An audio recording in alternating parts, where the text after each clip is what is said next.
Nano Babaw Kabalento, musta kayo po? My name is Louie. My name is Marco Nanan of We're in Pampanga. We discover great places for you to check out. For today's vlog, sa mga mahilig sa mga shabu-shabu and sa mga hot pot, guys, this video is for you because today, nandito po tayo ngayon sa Sopa Mini Shabu-shabu. So this is located? So this is located sa may Philam Highway Friendship. So ang pinaka-landmark dito is yung Korean Town. Exactly. So guys, this has been in the industry for a decade. Yes. Isa sa mga pioneer dito po sa Korea Town. This is an opportunity for us to try them. Dito, marami nang kumain dito, foreigners, even Filipinos, and right now, we are going to experience it. So if you're interested to know more about their dishes, samahan nyo kami. So tara, Let's go!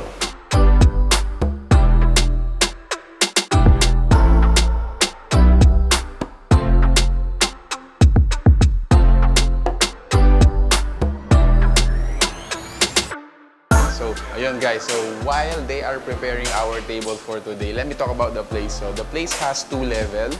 So yung pinaka first floor natin is for their main dining area. It has around 5 tables. Ayun. So siguro this can accommodate up until 20 persons at a given time. Now the second floor is exclusive for VIP. So if you want an exclusivity dun sa lugar, that's the place for you. So I think they're ready. Tara, upo na tayo.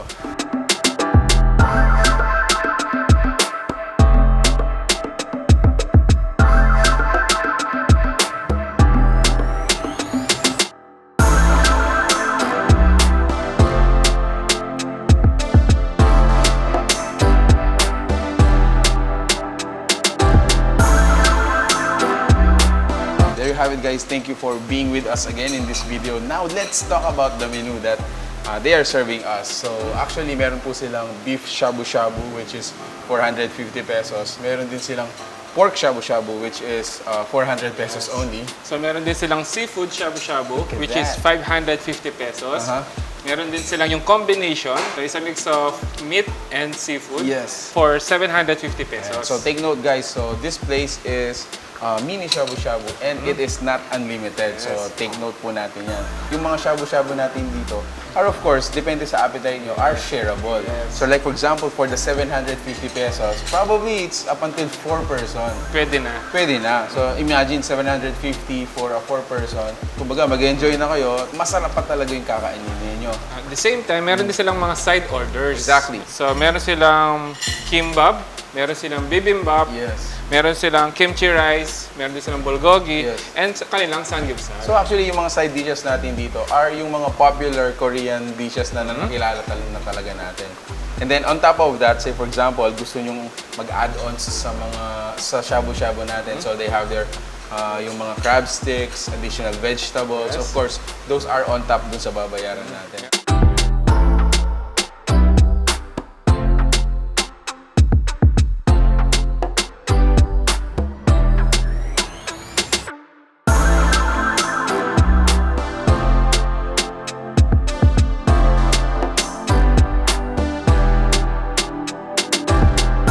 Okay, so actually Mark, so we have been to some of the shabu-shabu restaurants dito sa Pampanga and one thing na talagang kung isa sa mga mag-stand out sa akin sa mga shabu-shabu is number 1 is the soup. Yes. Kumbaga, iyon yung nagsasabi kung gaano kasarap yung isang shabu-shabu. So, si Sopa has been keeping the ingredients secret for 10 years. So, house blend talaga nila to.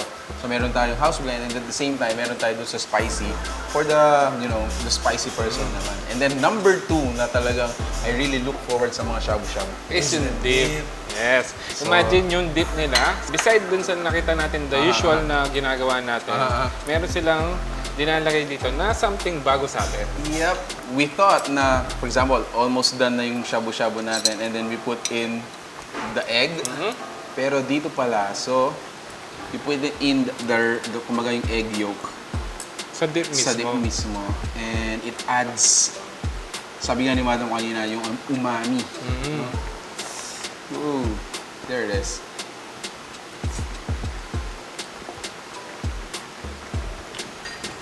Super authentic. Super authentic. What can you say, bro? Dip pa lang, ang sarap na. And it also add dun sa taste ng shabu-shabu. Now, for the seafood, so yung binigay nila sa atin is the combination. It has the meat and the seafood. So, let me enumerate naman kung ano yung ingredients natin dun sa seafood natin. So, I can see some mussels. We have some large shrimps. We also have some crabs. So, we also have some fish strips na included dun sa seafood, no? So, sa mga meat naman, so of course, we have the beef and then the pork. Okay, excited na ako, guys. So, this is their bulgogi. So, let me mix it. Whoa!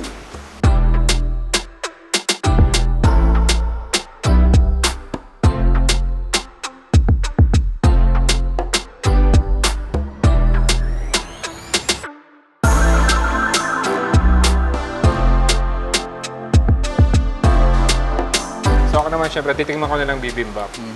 So kanina na-mix na namin. Ito yun. So, let's taste it.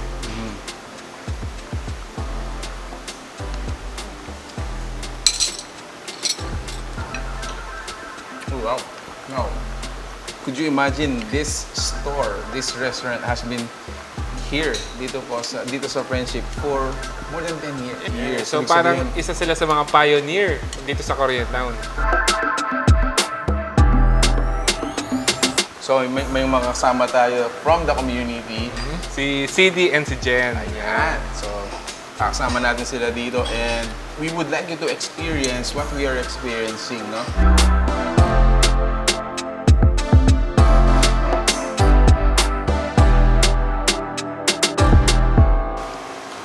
Look at that. Grabe. Sobrang sulit na dito, guys. Actually, yung combination natin, which is 750 pesos. If you are a couple who will go here, sobrang mag-enjoy ka na. You're gonna have a really good time, no? So sabi nga nila dito, since yung container natin dito for the hot pot is mini, so you don't put everything at the same time all together. So you take your time. So yun. It's a great place for siguro a couple for their moment, kumbaga. Cheers.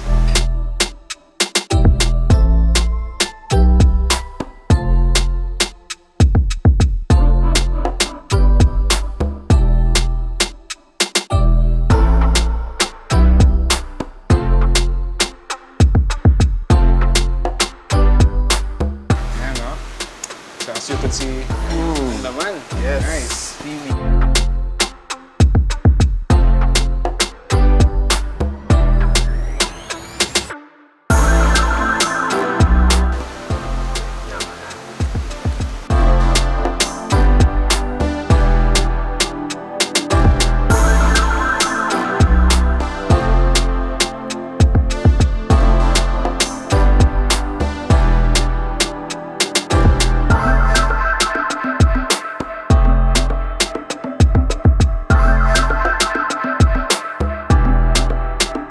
So there you have it, guys. If you like this video, please give it a thumbs up, share it with your friends, and make sure to check out La Sopa. I think one of the most affordable and yet sulit na shabu-shabu restaurant dito sa Angeles City that you will check out. So they were open from 12 noon until 10 p.m. Monday to Sunday. There you have it, guys. Thank you so much for watching. We're in Pampanga. Until our next video, we hope to see you there. Peace out. Bye, guys.